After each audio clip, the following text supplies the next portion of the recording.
ETF index mutual funds నేర్చుకుని stock మార్కెట్లో రాణించాలనుకుంటున్నారా? వెంటనే ఈ నెంబర్కి కాల్ చేయండి. నమస్తే రవ గారు. నమస్తే జయ. చందమామ కథ ఒకటి చెప్పుకుందామండి. పూర్వం ఒక పల్లెటూరులో ఓ రైతుకి ఒక కొడుకు ఉండేవాడు. వాడి పేరు రాఘవులు. ఆ రైతు ఏమిటో ఒక కర్కోటకుడు. ఆయన పిల్లాడిని అసలు బతకనిచ్చేవాడు కాదు. విపరీతంగా పని చేయించేవాడు. ప్రతి పనికి పేర్లు పెట్టేవాడు.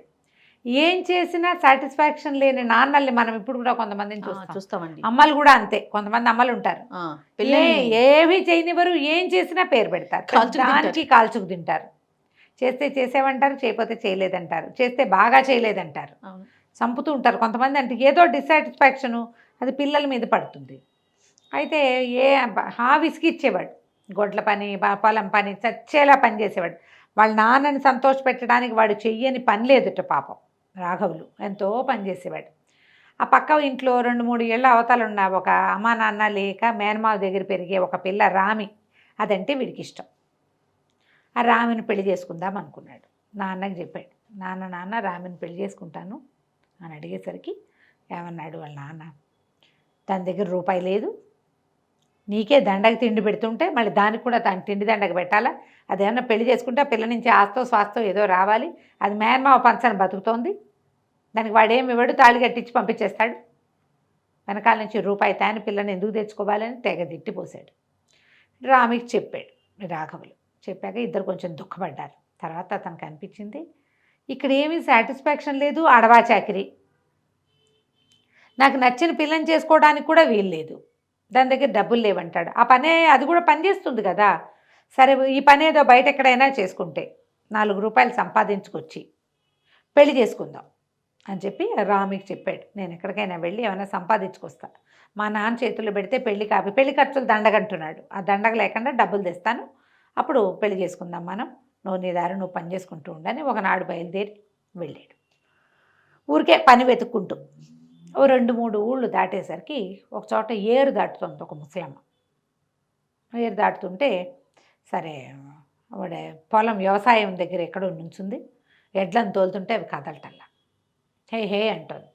ఇతను అన్నాడు అక్కడికి వెళ్ళి, అవ్వా ఏమిటి అంత కష్టపడుతున్నావు, నువ్వు తప్పుకో, ఎడ్లను నేను తోలుతా, అరక నేను కడతాను అని చెప్పి అరక కట్టి దున్నాడు. దున్నితే పొలం అంతా దున్నేసాడు. మంచి బలమైన వాడు, వీడికి అలవాటు ఉంది పని. అయితే అవ్వంది, భలే మంచివాడివిరా నాయన, దారి పడేవాడివి, ఏదో పని చేసి పెట్టావు, ఎక్కడికి బయలుదేరావు మనవడా, ఏ ఊరు ఏమిటి అని అడిగింది. వీడు మెల్లిగా తన కథ అంతా చెప్పాడు. మా నాన్న ఇట్లా, నేను రామిని ఇష్టపడ్డాను, దాన్ని పెళ్లి చేసుకుంటే నాకు ఇష్టము, మా నాన్న ఏమిటి అన్నాడు, ఏదైనా సంపాదించుకుందామని అనేసరికల్లా ఆవిడంది, ఎక్కడికో ఎందుకురా వెళ్ళటం, 3 ఊళ్ళ గ్యాప్ ఉంది నీకు మాకు, ఉండు నా దగ్గరే, ఈ వ్యవసాయం చేసి పెట్టు, ఓ ఏడాది నా కింద పనిచి, నువ్వు వెళ్ళేటప్పుడు పెద్ద మొత్తం ముట్ట చెప్తా, 2 పూట్ల అన్నం పెడతా, నాతో పాటు హాయిగా ఉండు అంటే సరేనని ఆ అవ్వగారింట్లో ఉండిపోయాడు. ఆవిడకి వ్యవసాయ పనులు చూశాడు, గొడ్ల పని చూశాడు, ఇల్లు వాకిలి వాళ్ళ నాన్న దగ్గర చేసేవాడు కదా, ఈవిడ చక్కగా 2 తిట్లు తిమ్ములు లేవు, నాన్న తెగ తిట్టిపోసేవాడు, ఇడేం లేదు, హాయిగా వంట చేసి పెట్టేది, కమ్మగా కడుపు నిండా భోజనం పెట్టి వీడిని కొంచెం పుష్టిగా తయారు చేసింది. ఏడాది అయింది. ఏడాది అయ్యేసరికల్లా అడిగాడు, అవ్వ ఒక మాట, మరి ఊరు వెళ్ళొస్తాను, నేను వెళ్తే పెళ్లి చేసుకుని మళ్ళీ వస్తాలి అన్నాడు. అయితే ఈవిడేమంది, చాలా సంతోషం రా నాయన, వెళ్ళేటప్పుడు బాకెట్లో ఉన్న గాడిదని తోలుకెళ్ళు అంది. ఏంటిదండి? గాడిదనా? వీడు నిర్ఘాంతపోయాడు. ఏదో డబ్బులు ఇస్తుంది అనుకున్నాడు, 2 పూట్ల అన్నం పెట్టింది అనుకో, చెప్పాడు కదా, చెప్పిందిగా వెళ్ళేటప్పుడు ముట్ట చెప్తానని, మరి ఏమిటి ముట్ట చెప్పడం, గాడిదనా? వీడు తెల్ల మొహం వేశాడు. వచ్చి గాడిద దగ్గర నుంచున్నాడు, ఏం మాట్లాడలే. ఆ అవ్వ మళ్ళీ లోపల నుంచి వచ్చింది, ఏరా మనవడా, గాడిదనిచ్చి పంపిస్తున్నానని అనుకుంటున్నావా, దాని 2 చెవులు పట్టు లాగు ఓసారి అంది. గాడిద పక్కన నిలబడి 2 చెవులు పట్టుకుంటా వెనక్కి లాగాడు. లాగేసరికి అదే ఏ అంటుంది. గాడిద ఎట్లా వండర పెడుతుంది, అది ఏ అనంగానే దాని నోట్లోంచి ముత్యాలు రత్నాలు రాలిపడ్డాయి. అబ్బా, ఆశ్చర్యపోయి ఇదేంటవ్వ అన్నాడు. అందుకే రా నీకు ఇస్తున్నాను, దీన్ని చెవులు పట్టుకు ఈ లాగితే ముత్యాలు రత్నాలు వదులుతుంది, నోట్లోంచి వస్తాయి, అవి తీసుకుని అమ్ముకొని సంపాదన చేసుకో, నీ పని నువ్వు చేసుకో, దీంతోటే బతకక్కర్లా, నీకు అవసరమైనప్పుడు చెయ్యి అని చెప్పింది. ఆ ముత్యాలు రత్నాలు అవ్వకిచ్చాడు, దండం పెట్టాడు. గాడిదని తీసుకెళ్తాలే, ఇది ఉందిగా నా దగ్గర, ఇవి నువ్వు ఉంచుకొని ఆ ముత్యాల రత్నాలు ఆవిడ చేతిలో పెట్టి గాడిదని తోలుకొని బయలుదేరాడు. తన ఊరు చేరే దారిలో వీడు ఒక రోజులో వాళ్ళ ఊరు నుంచి ఇక్కడికి రాలా, 3-4 రోజులు పట్టింది కదా, మధ్యలో ఒక పేదరాశి పెద్దమ్మ గారింటి దగ్గర పూటకోళ్ళ పెద్దమ్మ ఇంటి దగ్గర ఆగాడు. ఆగితే సరే ఈ రాత్రికి ఇక్కడ పడుకుని వెళ్తానమ్మా అన్నాడు. సరే ఉండు నాయన అన్నాక కొంచెం డబ్బులు ఉన్నాయి, అవి ఏదో 10 రూపాయలు ఇచ్చింది వీడికి, ఒక 5 రూపాయలు. అన్నం తిన్నాడు. సరే పడకేస్తుంటే అవ్వేమంది, నువ్వు పెద్ద మంది బాబు పొద్దున్నే బయలుదేరి వెళ్ళిపోతావా, ఒక వరహా ఇవ్వు నీ భోజనానికి, అదే 1 రూపాయి ఇచ్చెళ్ళు అన్నది. అనేసరికల్లా ఇతను అన్నాడు, ఆ పొద్దున్నే వెళ్ళిపోతాను పెద్దమ్మ, ఉండు నేను వస్తానని. ఏం చేశాడు, కబకబ్బ బయటికి వెళ్ళి ఆ గాడి చెవులు 2 చెవులు పుచ్చుకులాగి అది ఏ అని ఇన్ని ముత్యాలు ఇన్ని రత్నాలు పడేసింది. వీడు ఇవన్నీ మూట కట్టుకుని ఒక ముత్యం తీసుకెళ్ళి ఆ పెద్దమ్మకి ఇచ్చాడు. పెద్దమ్మ, పెద్దదానివి పేదదానివి, చక్కగా అన్నం పెట్టావు, రాత్రి పడుకోవడానికి చోటిచ్చావు, ఉంచుకో, రూపాయిదేముందిలే అన్నాడు. ముత్యం ఒక 15 రూపాయలైనా చేస్తుంది ఖరీదు. అదే చేతిలో పెడితే ఆశ్చర్యపోయింది, ఊరిని భలే ఇచ్చాడని. అయితే ఇందులో ఏం జరిగింది, ఈ పెద్దమ్మకు ఒక కొడుకున్నాడు, వాడు మిద్దె మీద పడుకున్నాడు. ఎప్పుడైతే వీడి చెవులు పట్టిలాగది హే హే హే అంటోందో చూశాడు. అప్పుడు ఈ ముత్యాలు రాలడాన్ని వాడు చూసేసాడు. చూసేసి ఏం చేశాడు, తెల్లవారుజామునే ఆ గాడిదని తీసుకెళ్ళి వెనకాల కొట్టంలో కట్టేసి, వాళ్ళతో పిచ్చి గాడిదుంది దాన్ని తెచ్చి ఇక్కడ కట్టేశాడు. పొద్దున్నే మనవాడు రాఘవులు నిద్రలేచి, అదే కాదు ఈ రాఘవ రొంటిన ఇప్పుడు ఇన్ని ముత్యాలు ఇన్ని రత్నాలు వచ్చినాయి కదా, ఆవిడ కోటి చేతిలో పెట్టాడు, అవి మూట కట్టుకుని రొంటిని పెట్టుకున్నాడు.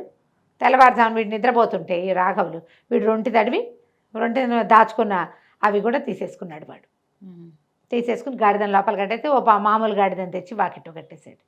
వీడు పొద్దున్నే లేచి గాడిదని తోలుకుని బయలుదేరి వచ్చేసాడు.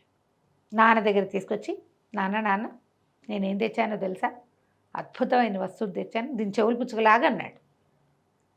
ఆ నాన్న దాని పక్కన నిలబడి చెవులు గట్టిగా పుచ్చుకులాగాడు. లాగేసరికల్లా గాడిద కొళ్ళు మండి వెనకాల ఒక్కటి పెట్టి ఒక్కటి తన్నింది. కాళ్ళెత్తి తన్నేసరికి నాన్న ఇంత దూరాన్ని పడ్డాడు. తెగ తిట్టిపోసాడు, నువ్వు ఉంటేనే తిండి తండగా, ఈ గాడిదంతతోటి తన్నులు తినేలాగా చేసావు, దరిద్రుడా, పో అవతలికి పో అని తెగ తిట్టేశాడు. వీటిని కాంతపోయాడు. గాడిద ఎట్లా మారిపోయింది, అవగారి వాకిట్లో ముత్యాలు రత్నాలు వేసిందే నోట్లోంచి వదిలింది, మరి పెద్దమ్మ వాకిట్లో కూడా వదిలింది, గాడిద ఎట్లా మారిపోయిందో వాడికి అర్థం కాదు. మారిందన్న విషయం అర్థమైంది. అది ఇది చూడడానికి ఒకేలా ఉన్నాయి, కానీ ఆ గాడిద ఇట్లాంటిది కాదు, అది ముత్యాలు రత్నాలు వదులుతుంది నోట్లోంచి, అది అరిచినప్పుడు వస్తాయి, మామూలుగా అరిస్తే రావు, ఆ చెవులు పుచ్చుకు వెనక లాగితేనే వస్తాయి. ఈ కిటుకు ఎవరికి తెలిసిందో గాడిద ఎట్టా మారిందో తెలియదు. ఇంకేం చేస్తాడు, ఆ గాడిదని నాన్న దగ్గర వదిలిపెట్టి ఏదో బరువులు మోసుకోవడానికి వాడుకోమని ఆ రామికి చెప్పి మళ్ళీ బయలుదేరాడు. బయలుదేరితే సరే ఒక చోట ఒక ముసలాయన ఏదో పని చేసుకుంటూ కనపడ్డాడు. కనపడితే ఆ ముసలాయన కట్టెపేళ్ళు వేస్తున్నాడు. నువ్వేం వేస్తావులే, ఇక పడవ దాటిస్తున్నాడు కట్టెపేళ్ళని. నువ్వు ఇవన్నీ ఈ కట్టలన్నీ నువ్వెక్కడ మోస్తావు, నేను మోసి పెడతాను, పడవ దాటిస్తానని ఆ పేళ్ళన్నీ కట్టెలు పడవలో పేర్చి ఆ పడవ కొంచెం తోయటానికి సహాయం చేసి ఆ పడవ దాటిచ్చి అవన్నీ మోసుకొచ్చి వాళ్ళ వాకిట్లో పెట్టాడు. ముసలాయన అన్నాడు, బోల్డు పనుందిరా నాకు, నువ్వు ఉంటావా అని అడిగాడు. ఉంటావా అని అడిగితే, ఉంటాను తాత, ఏమన్నా పని చేస్తాను, ఇదిగో నా పరిస్థితి ఇది, నాకేమో పెళ్లి చేసుకోవాలి, డబ్బులు కావాలి అంటే సరే ఉండమన్నాడు. సంవత్సరం ఉన్నాడు ముసలాయన దగ్గర. ఏడాది అయిన తర్వాత నేను వెళ్ళొస్తానన్నాడు. వెళ్ళొస్తానంటే ముసలాయన అన్నాడు, వెళ్ళరారా, ఇదిగో అని చేతిలోంచి ఒక కంచం తీసి చేతిలో పెట్టాడు. అదేమిటి, ఒక కంచు పళ్ళెం. నేను కాంతిపోయాడు వీడు. డబ్బులు ఇవ్వవా తాత నువ్వు అన్నాడు. అనేసరికి, డబ్బులు ఎందుకురా, నీకు అన్నం కావాలి, ఈ కంచాన్ని పెట్టు, కింద పెట్టి హాస్పిటల్ ఇచ్చి కూర్చో, దాన్ని ఎదురుగుండా ఒక మంచినీళ్ళ గ్లాస్ తెచ్చి పెట్టుకో అన్నాడు. పెట్టుకున్నాక కంచమా వడ్డించవే అను అన్నాడు. కంచమా వడ్డించవే అనగానే టకటక వీడికి ఇష్టమైన 3 పదార్థాలు 4 పదార్థాలు ఇంత అన్నం వచ్చినాయి. చాలు అనేదాకా వడ్డిస్తుంది అది. ఓహో, వచ్చేస్తూనే ఉంటాయి. ఈ కంచం పుచ్చుకోరా, నువ్వు మంచివాడివి, నాకు ఎంతో సహాయం చేసావు. ఓ ముసలివాడు ఒక బరువు మోస్తుంటే ఆ చేతిలోంచి బరువు తీసుకునే గుణం ఉన్నవాడు చాలా తక్కువ మంది ఉంటారు, ఈ ఊళ్ళో ఎవ్వడికి లేదు, నువ్వు ఒక్కడివే గుణవంతుడివి, ఈ కంచం పట్టుకెళ్ళి అన్నాడు. సరే వీడు మళ్ళీ బయలుదేరాడు ఇంటికి. దారిలో మళ్ళీ ఏమైంది, ఏ పెద్దమ్మ ఇంట్లో గాడిదని పోగొట్టుకున్నాడో ఆ పెద్దమ్మ ఇంటి దగ్గరే ఆగాడు. బాగున్నావా నాయనా అని అడిగింది పెద్దమ్మ. సరే బాగున్నాను పెద్దమ్మ, ఊరెళ్ళబోతున్నాను, బయలుదేరి మధ్యదారిలో ఉన్న ఈ పూటకి ఇక్కడ పడుకుంటాను అన్నాడు. అటగేనైనా పడుకో, ఏం భాగ్యమని, మరి భోజనమో అంది. భోజనం వదిలే పెద్దమ్మ అన్నాడు. ఆశ్చర్యపోయింది, ఏమిట్రా అని. ఆవిడ లోపలికి వెళ్ళిపోయింది. వీడేం చేశాడు, ఆవిడ లోపలికి వెళ్ళి తలపేసుకునేసరికి అరుగు మీద కంచం బయట పెట్టి, కంచమా వడ్డించవే అన్నాడు. కంచం టకటకా వడ్డించేసింది. వీడు తింటా మొదలుపెట్టాడు. వీడు గాడిద కోసం వచ్చాడేమో అని అవతల ఎక్కడో నక్కి ఉన్న పెద్దమ్మ కొడుకు అది చూసేసాడు. కంచాన్ని కూడా చూశాడు. చూసి ఏం చేశాడు, తెల్లవారుసామున కంచం తీసుకెళ్ళి లోపల పెట్టేసి చక్కగా ఇంకో కంచం తెచ్చి ఇక్కడ పెట్టాడు. వీడి ఇంటికి వెళ్ళాడు మన రాఘవులు. ఇంటికి వెళ్ళాక వాళ్ళ నాన్నకు చూపించాడు. నాన్నకు చూపించి కంచం వడ్డిస్తుంది, కంచం వడ్డించిపోయి అరిచి వచ్చినా సరే అందులో నుంచి ఏమీ రాలేదు. మాట వినే కంచం కాదు అది. నాన్నమ్మ తెగ తిట్టిపోసాడు. ఏడాది గడిపొచ్చినా నీకు తెలివి పెరగలేదు, బుద్ధి రాలేదు, పనికిమాలిన వస్తువులన్నీ పట్టుకొస్తావు, ఈ దిక్కుమాలిన సొట్టలు పడ్డ కంచం ఎంతమంది ఎంగిల్ చేశారో దీన్ని, ఇది తెచ్చి ఇంట్లో పెడతావా, బయట గిరాటి కొట్టాడు నాన్న. వీడేం చేస్తాడు ఇంకా, సరే మళ్ళీ బయలుదేరాడు. ఇక బయలుదేరితే ఏమైంది, ఒక చోటకి వెళ్ళాడు. వెళ్తే ఒక ఆయన చెట్టు ఏదో కొడుతున్నాడు. చెట్టు కొడుతుంటే వెళ్ళి చూస్తే ఆయన కొంచెం నడి వయసు వాడు. బాబాయ్ నువ్వు ఉండు, నేను కొట్టి పెడతాలే అని చెప్పి ఆ చెట్టు కొట్టడానికి సహాయం చేశాడు.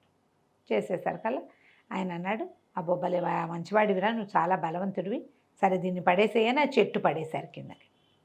పడేశాక ఆయన ఏం చేశాడు, ఉండరా వెళ్ళిపోతున్నాడు. ఇతను సహాయం చేసి వెళ్ళిపోతుంటే ఉండరా నాయన అని ఓ చెట్టు మీద నుంచి ఒక కొమ్మ అందుకుని తన చేతిలో ఉన్న కత్తితో దాన్ని అట్లా ఇట్లా చెక్కి కొంచెం వంకి కర్రలాగా చేశాడు.